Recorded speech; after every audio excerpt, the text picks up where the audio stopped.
Hi, Larry K, ShadowAnyone.com, and the creator of the Investigator's Ultimate Guide series, premium private investigator training from someone who's been there and done that.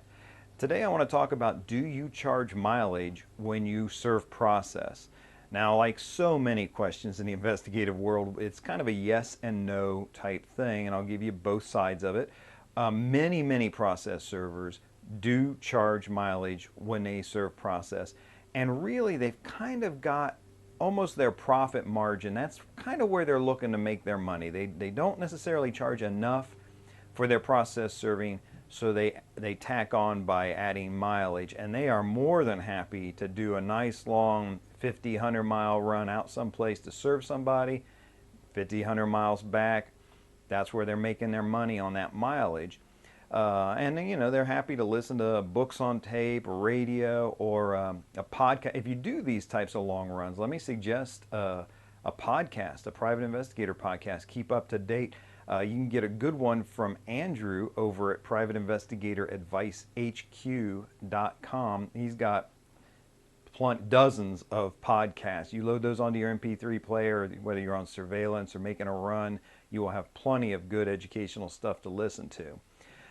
But let me tell you, as far as charging mileage, it's a little deceptive when it comes to being, is this profit or not? Because there is legitimate wear and tear on your vehicle. You do have gas money, those types of things to take into consideration.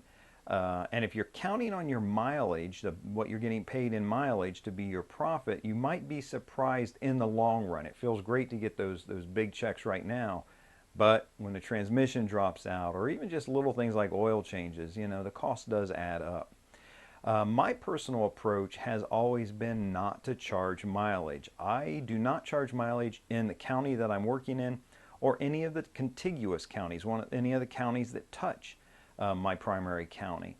And this gives me a real large area. And the nice thing, I don't have to worry about keeping track for invoicing purposes. I still keep track for tax purposes. I can take the wear and tear on a vehicle. But my clients love this. There's no guesswork. And I use this as a selling point. You're not going to guess what it's going to cost for me to serve this person. You know, most typical serves, straight 50 bucks.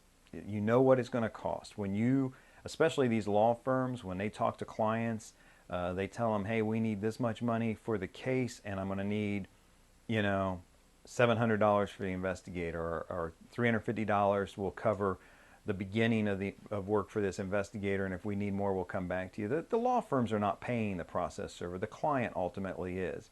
And that doesn't mean that the law firm will go crazy with paying you mileage or for process serving, but they understand if the case is worth it, this is just the cost of doing business.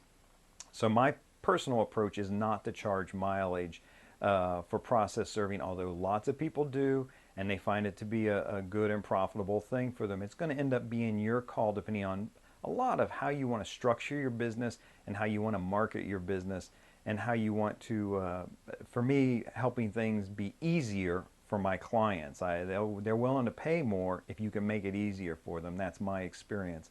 I hope that's helpful to you. This is Larry K, ShadowAnyone.com. Remember, do the right thing, even if it's the hard thing.